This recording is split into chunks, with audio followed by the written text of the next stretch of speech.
Hello, everyone, and welcome to this Broadway Special. I'm MJ Burgess.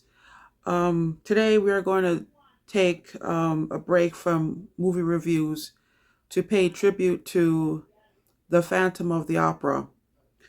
I am a New Yorker, born, raised, lived here all of my life. And what makes this city a special place for me is the culture. And a big part of that culture is Broadway. New York City has been in existence since 1624. The first theater to open up in New York City opened up in 1750. After the Civil War came the age of vaudeville, and during that time, the longest running Broadway show record was created.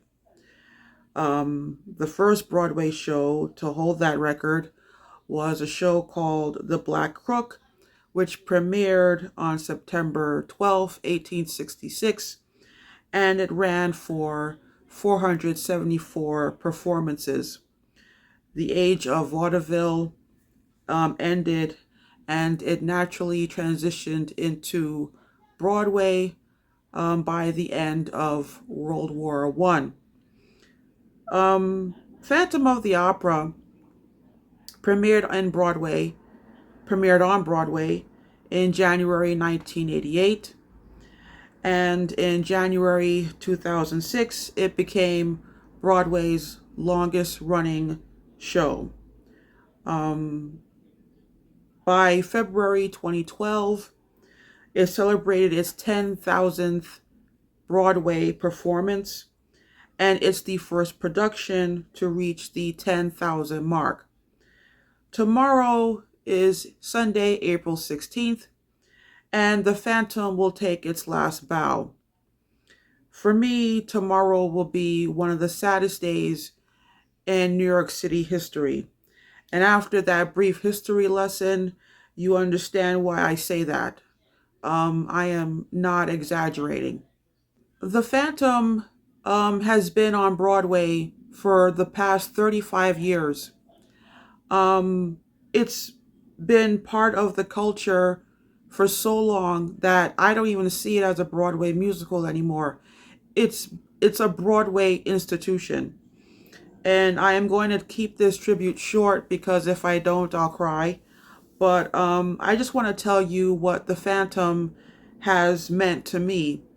Um, when I was in high school, I had a guidance counselor named Miss Schomburg, and every now and then she was able to get free Broadway tickets for us, me and my classmates, and usually on a Tuesday or a Wednesday afternoon, we would go and see Broadway shows. So one day she got tickets for us to see The Phantom. So my classmates and I, we hopped on the train, went to Manhattan to see The Phantom at the Majestic Theater. And I remember when I first heard Music of the Night, I actually cried. And it was, and it has become my favorite Broadway song of all time. Fast forward to my early 20s, when I graduated from college, the first job that I took out of college was a part-time teaching job in Manhattan, and I had Fridays off. So every Friday, I was taking piano lessons with my grandmother's piano teacher, Mrs. Godfrey. And one of the things that I wanted to learn how to play on the piano was Music of the Night. And I was able to learn how to play Music of the Night in the key of F major. So when I learned how to play it, it was probably one of the most um, happiest moments of my adult life. Fast forward to 2015, my mother and I went to see The Phantom of the Opera again because we found out that Norm Lewis would be Broadway's first Black Phantom. and we couldn't miss that. We couldn't miss that moment, that historic moment. So we went to buy tickets and we got to see him on stage. And at the time, the actress who played Christine, I forgot her name, but I kept the playbill from 2015 Phantom of the Opera. And the actress who played Christine was Julia Udine. Um, but I remember her voice. I do remember the sound of her voice. And I remembered the sound of Norm Lewis's voice. And usually the Phantom is played by a tenor, and Norm Lewis he sounds like a baritone. I could be wrong because I can't sing, so I've never taken voice lessons, but he sounds like a baritone. And that was a magical night when we saw Norm Lewis playing the Phantom. And this is what the program looked like. And it came with another program called Kids Night on Broadway Activity Book. And I kept it. I kept it all these years. Um, so anyway, by this time, I had already seen Phantom 3 or 4 times. I already saw the movie, and I already bought the DVD. So yeah, I got the Phantom of DVD, and Gerard Butler. I believe he's a baritone as well, and he was absolutely amazing in the film as the Phantom. God, I mean, I don't have a bad memory of the Phantom, whether it was in the theater or on Broadway. Fast forward to July of 2022, last year, um, my sister Nadia got married, and we were expecting relatives um, coming in from Jamaica. And one of my relatives, my cousin Bev, my beloved cousin Bev, we love her so much. She came by to spend the time with us, and so we got to talking, and the wedding was Saturday night, and we had Sunday free, and Bev was scheduled to fly back to Jamaica on Monday. So I asked Bev, we got to do something on Sunday, and since this is New York City, you can't leave New York City without doing something, because there's always something going on in New York City. It's just a really busy place. So I asked her, what do you want to do? And she said, I've been to New York City before, so this is not my first time coming here, but I've never seen a Broadway show, and I've always wanted to see a Broadway show. So I said to her, well, which one you had in mind? And she said, I don't know. I just want to see a Broadway show. What do you have in mind? I said, well, if you're going to see one Broadway show, it has to be The Phantom. And I explained to her that, us New Yorkers, we call it The Phantom, but it's the Phantom of the Opera. And it's the story of a ghost who haunts the Paris Opera House. And he falls in love with the soprano Christine Daae, who's in love with the opera house's benefactor, the Viscount of Changy, Raoul. In French, he's the Le Vicomte de Changy. And I said, you're gonna love the Phantom. Everyone who sees the Phantom loves the Phantom. So I asked her, if I find tickets, do you want to go? And she said yes. So um, I found tickets for the back row, the very back row in the center of the balcony. And my mother and Bev and we went to see the Phantom. For me and my mom, I think it was like, performance number 4 or 5. And it was Bev's first time seeing the Phantom.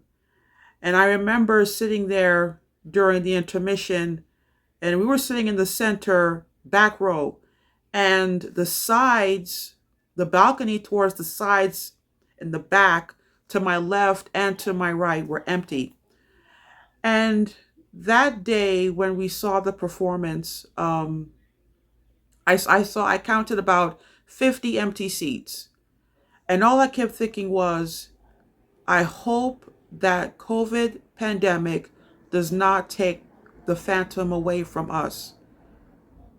And I was just hoping that Phantom would survive the COVID pandemic.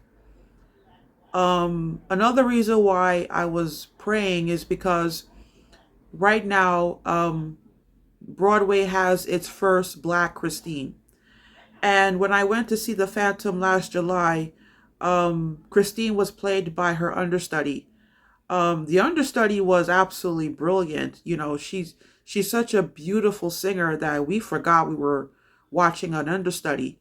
But I wanted to go back just to see Phantom's first Black Christine on Broadway. And it wasn't until September, I believe, where we got the notice on the news that the Phantom um, is going to shut down, and it was scheduled to shut down in February, but people kept buying tickets, and so the last day is tomorrow. I went to Spain for the first time in 2015. I went to London for the first time in 2018, and I visited places that has been around far longer than the United States has been around as a country. We are still a young country. You know, this country is what, 300 years old? And so to visit places like the Buckingham Palace, um, that's been around for centuries, it humbles you. It really does. It humbles you, and it reminds you as to how young of a country we are. And what I would like for us to learn from the Europeans is we really need to do a better job holding on to history. There's nothing wrong with looking to the future and being up to speed with what's going on today. The United States has done a very good job at keeping up with the future and always, being at the top of what's new and what's current. But what when I visited London and Madrid, they figured out a way to stay up to date. They figured out a way to look towards the future and also preserve its past and its history. And sometimes you just have to leave some things alone because you want to preserve history. And so for me, I think the fact that the Phantom is leaving Broadway after 35 years, 35 years it's a long time. And there I don't think there will ever be another musical like The Phantom. What makes The Phantom so historic and such a special story in our hearts, it's as close to a perfect musical as you can possibly get. There's not one bad song in that musical. Every song in that musical, hits a nerve. Even Music of the Night, it's just one of the most beautiful songs I have ever heard by itself. But not only that, but when you think about the love song, All I Ask of You, so romantic, so beautiful, so touching. And then you have this glorious sound of the Masquerade. Masquerade is a great, uplifting, um, exciting song to listen to. It's just a special musical in which all the right people got together and decided to put on a show. So I just want to end this by saying, God bless Andrew Lloyd Webber. It was his idea. God bless Charles Hart. God bless Hal Prince. May he rest in peace. I went to one of the music stores in Manhattan and I bought my songbook. So now I can learn how to play some of the songs on the piano, or on the keyboard, I should say, because I don't have a piano. I don't have room for a piano. But so I'm gonna have to start learning some of these songs on the keyboard. But I'm looking forward to it. And I just want to say, you know, New York has loved the Phantom, and we will always love the Phantom. And I personally would have to try and figure out a way to keep the Phantom alive in New York City. So, God bless you guys and take care. And I will see you next time with another movie review.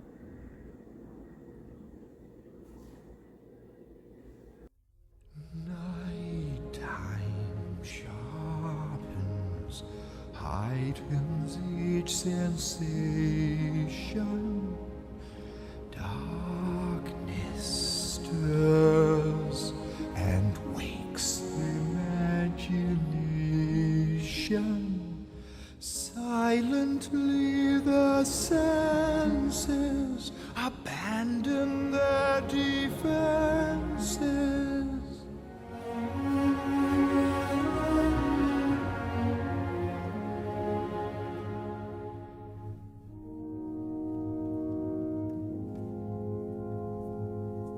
Slowly, gently, night unfurls its splendor.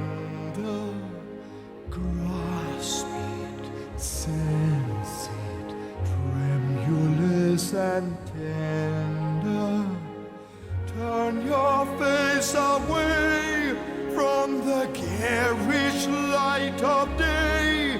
Turn your thoughts away from cold, unfeeling light, and listen to the music of the night.